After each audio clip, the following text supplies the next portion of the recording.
और आगे बढ़ते हुए सीधा रुख कर लेते हैं। प्रधानमंत्री नरेंद्र मोदी पैरालंपिक खिलाड़ियों के साथ बातचीत कर रहे हैं, सीधा सुनते हैं। हो गए हो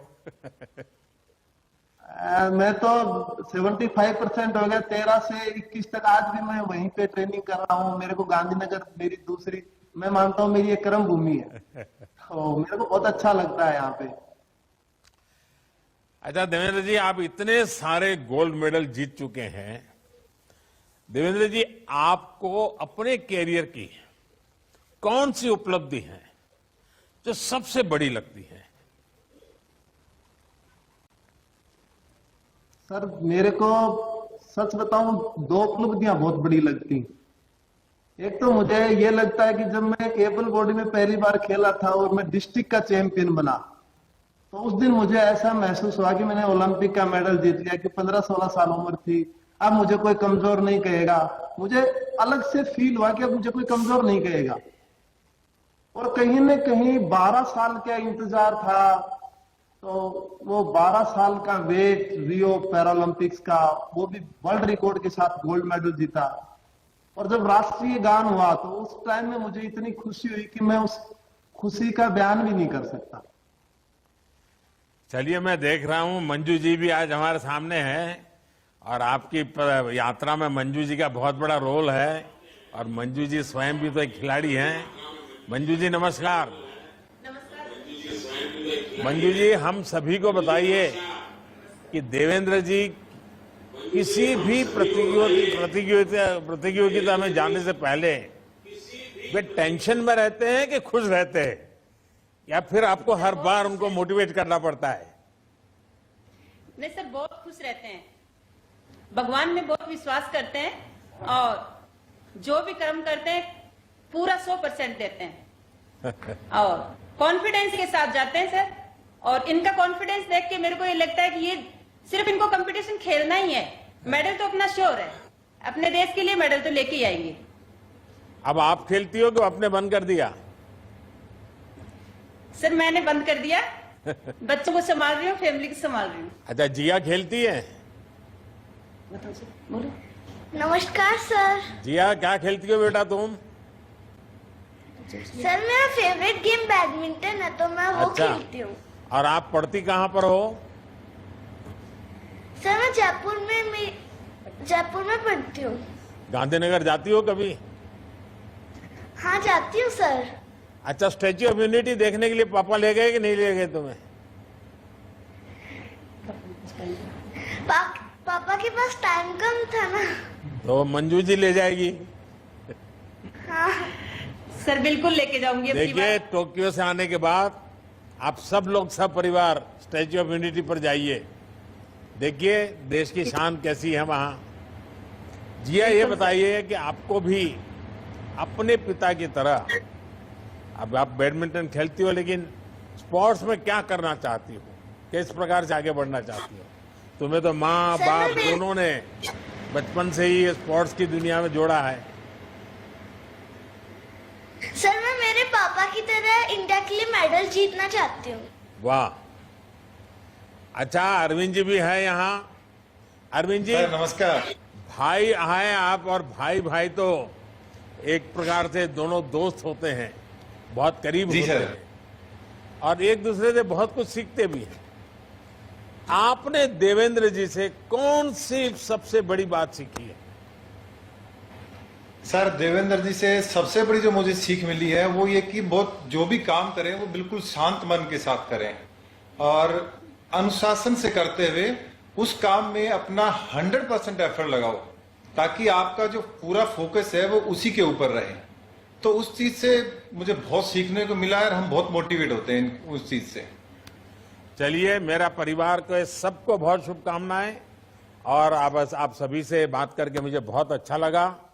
देवेंद्र जी, आपकी यात्रा और सफलता पूरे देश को प्रेरित करती है। एक तरफ जहां जिंदगी ने आपको मुश्किल समय दिखाया, लेकिन आपने और ज्यादा हिम्मत दिखाकर देश का नाम रोशन कर दिया। आपने 23 वर्ष की उम्र में भी जो दमखम दिखाया, वही दमखम आज आप 40 वर्ष में भी दिखा रहे हैं। इस बार भी आप पूरा प्रयास करिएगा, लेकिन किसी दबाव में नहीं आइएगा। आपको और आपके परिवार को मेरी बहुत बहुत शुभकामनाएं। धन्यवाद जी।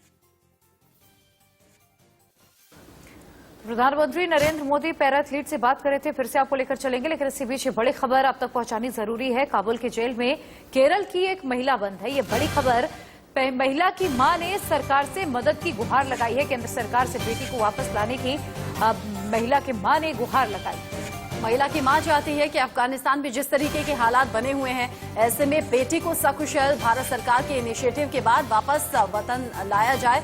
केंद्र सरकार से कह रही हैं कि बेटी को वापस लाने में मदद करें, क्योंकि काबुल की जेल में भारतीय महिला बंद है, जेल की सलाखों के पीछे बंद है। और जिस तरीके से काबुल से तस्वीरें सामने आ रही हैं, उसके बाद महिला की मां की चिंताएं और ज्यादा बढ़ गई हैं। इससे पहले हमने तस्वीरें काबुल की देखी, जगह जगह दहशत है। जेलों से खूंखार अपराधियों को भी छुड़ा दिया गया है। ऐसे में काबुल की जेल में बंद महिला को वापस लाने की गुहार महिला की मां ने लगाई है। कह रही है कि बेटी को वापस लाने के लिए भारत सरकार कोशिश करे, इनिशिएटिव ले, जिससे मेरी बेटी मुझ तक पहुंच सके। आपको बता दें, जो महिला है केरल की रहने वाली है और अब जेल में बंद है।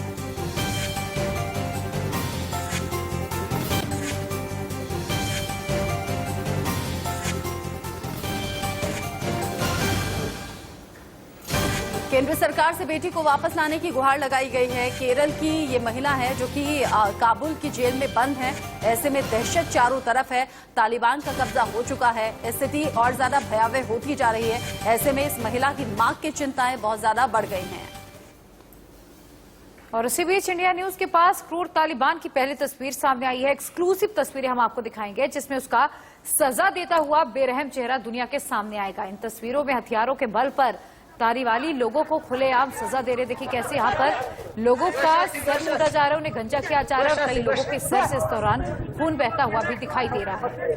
ये तालिबान का क्रूर चेहरा है। ये दहशतगर्दों की तस्वीरें हैं, वो दहशतगर्द जो काबुल के साथ साथ अफगानिस्तान के चप्पे चप्पे पर इस वक्त काबिज हो चुके हैं। सब कुछ हथिया लिया है, सब चीजों पर कब्जा कर लिया है। जहां तहां लोगों की गाड़ियां रुकी हुई सड़कों पर नजर आती हैं, उन पर भी कब्जा कर लिया गया। और ये तालिबान का एक अलग चेहरा, जहां लोगों को सजा देने के लिए ये रास्ता इख्तियार किया गया, लोगों का सिर मुंडवा दिया गया। बीच सड़क पर ये तस्वीरें सामने आई और इसी दौरान चूंकि उस तरह कुछ लोगों के हाथ में था और जब लोगों का सिर मुंडवाया जा रहा था, ट्रिमर भी हाथ में हालांकि, ट्रिमर के जरिए उस तरह के जरिए लोगों के सिर मुंडवाए गए, जिसमें कुछ लोगों के सर से खून भी बहा।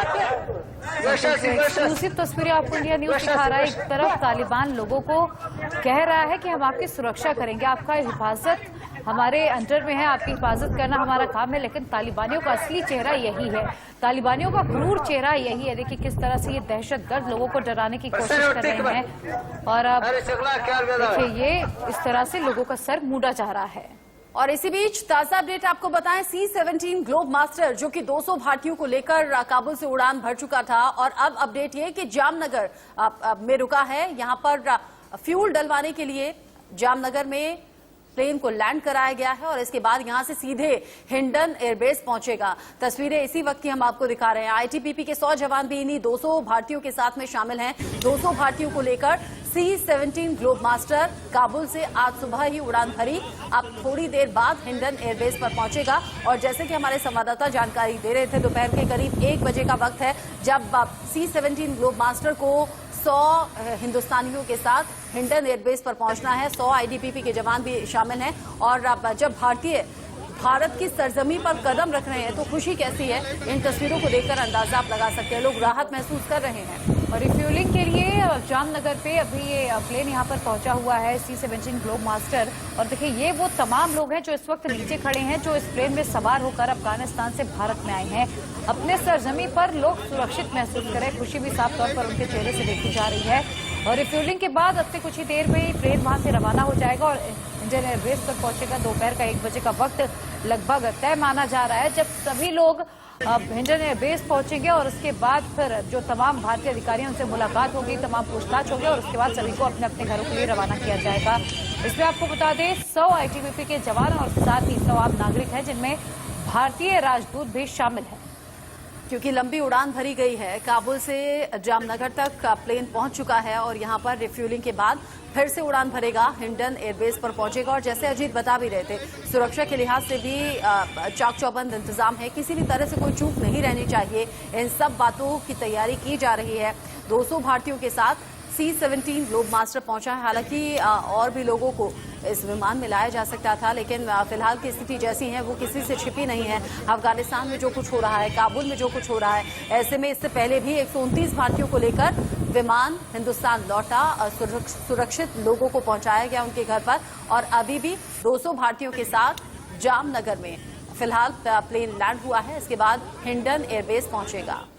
और चलिए अब आपको अफगानिस्तान में तालिबान की खौफ की 10 तस्वीरें हम आपको दिखाएंगे कि किस तरह से तालिबान काबुल समेत अफगानिस्तान के तमाम शहरों में इन दिनों कोहराम मचा रहा है। तो इन 10 तस्वीरों के जरिए आप समझिए, कैमरा 1, कैमरा 2, कैमरा 3, कैमरा 4, 5, 6, 7, 8, 9, 10 10 तस्वीरें आपको दिखा रही है। ये तालिबानियों का खौफ है। देखिए किस तरह से तालिबानी अपना क्रूर चेहरा यहाँ पर दिखाते हुए नजर आ रहे हैं।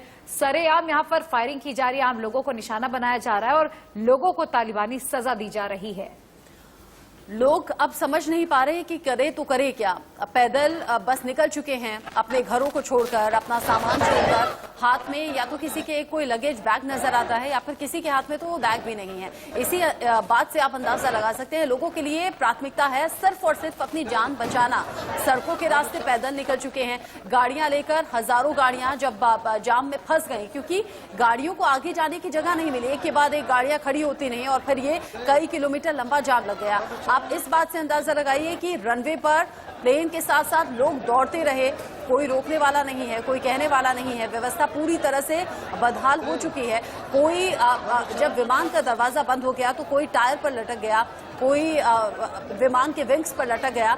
जान बचाना बस लोगों के लिए प्राथमिकता है, लेकिन यही जान लोगों की बच नहीं पा रही। जगह जगह से घटनाएं सामने आ रही हैं, लोगों की हत्या करी जा रही है। उसके बावजूद तालिबान का कहना यह है कि लोग डरे नहीं, घबराए नहीं, देश छोड़कर जाए नहीं, हम उनकी हिफाजत करेंगे, हम उनकी सुरक्षा करेंगे। और अफगानिस्तान से भारत पहुंचे लोगों में दहशत कितनी ज्यादा है वो क्या कह रहे हैं ये भी आपको सुनवाते हैं, जिन्होंने अपनी आंखों से तालिबानियों का क्रूर चेहरा देखा है। सुनिए सर। तालिबान अफगानिस्तान को इश्गाल कर लिया, ले लिया, बस दूसरा बात नहीं है। हम लकी टाइम उधर एयरपोर्ट पहुंच गया, हम उधर से फ्लाइट कर लिया, इधर कुछ काम के लिए आ गया, वरना सारा काबुल। मैं वहाँ से भागा हूँ तो आप क्या उम्मीद रख सकते हैं मेरे क्या हालात होंगे या वहाँ के क्या हालात होंगे। अभी आप देखना पड़ेगा कि इनका सोच और विचार वही है जो पुराने हैं या वो बदल चुके हैं। I can't believe the world abandoned Afghanistan. Our friends are going to get killed. They're going to kill us. Our women are not going to have any more rights. मेरे मुंह में वैसे वर्ड नहीं है मैं उसको बोल सकूं, क्योंकि मेरे अंदर इतना गुस्सा है, इतना मतलब बात सिचुएशन है, मैं उस तरीके में वर्ड ढूंढ नहीं सकता हूँ कि बोलने के लिए कि सिचुएशन कितना बात है। हमारा काबुल का कोई रिश्तेदार नहीं है, हमारा रिश्तेदार सारे हेरात का है। हमारा 4-5 दिन होगा हेरात का कब्जा होगा। हमारा जो भी है रिश्तेदार का है, दोस्त का है, सबका डर रहेगा। मार्केट नहीं जाना है, दुकानदार का दुकान बंद है, बिजनेस किसी नहीं करना है, के बाहर नहीं जाना है, कॉलेज का छुट्टी है। बहुत प्रॉब्लम है सिक्योरिटी का। लोगों को चिंता यह है कि अगर शरिया लॉ आएगा तो क्या होगा, बिकॉज अभी तक they had freedom of speech. Problem बहुत हो रही है वहाँ पे, सिचुएशन ठीक नहीं है, कोई डर से घर से बाहर नहीं जा सकता, जैसे काम ताम सब बंद है, इधर उधर नहीं घूम सकते। जो बंदा जो यूजुअली लोग बंदे डेली काम करते थे, रात को उनका पेट भर जाता था, वो सारे भूखे रह रहे हैं। प्रॉब्लम तालिबान फैल गया हमारे काबुल में, तो बाकी देख लेगा, उन लोगों देख लेगा कि गवर्नमेंट जो अशरफ गनी हमारे प्रेसिडेंट है, तो पूरा गवर्नमेंट पूरा मतलब प्रेसिडेंटली तालिबान को छोड़ देगा या कि बाकी वो देख लेगी कि उन लोगों के पास क्या गेम है फ्यूचर में। हमको पता नहीं है कि क्या क्या गेम खेल रहे हैं इन लोगों। स्थिति तो यानी बहुत ज्यादा एंजाइटी और डिप्रेशन था, लोगों को बहुत ज्यादा तशवीश था, लेकिन आज से मालूम होगा कि इंशाल्लाह मुल्क में कुछ भी नहीं होगा। ये पहले जो 1 महीने का बहुत ज्यादा परेशानी था, अभी जो हमने रिपोर्ट लिया है वो सारे अफगानिस्तान में लोग आराम है। कोई जगह थोड़ा सा लड़ाई है, लेकिन ज्यादा लड़ाई नहीं है, लोग अमन में है, सब ठीक है। तो लोग वहाँ डरे हुए हैं, कुछ भी नहीं है, कुछ भी नहीं है। इंटरनेट सरकार बन रही है, 2 दिन में बन जाएगा, कुछ भी नहीं है। तो किस तरह की चिंता आप लोगों के मन में थी? क्या आप सोच बस रहे एक थे? टेंशन था कि कुछ होने वाला है, कुछ हो जाएगा, लेकिन कुछ भी नहीं है। मतलब बॉर्डर में है आसपास, अभी तक अंदर आया नहीं है। दहशत के मारे कुछ कह नहीं पा रहे, हाल नहीं बयां कर पा रहे, क्योंकि इतना ज्यादा तालिबानियों ने खौफ भर दिया है। दुनिया भर में अफगानियों के लिए दुआओं का दौर भी जारी। बहरहाल वक्त एक ब्रेक का, लेकिन उससे पहले नजर सुर्खियों पर।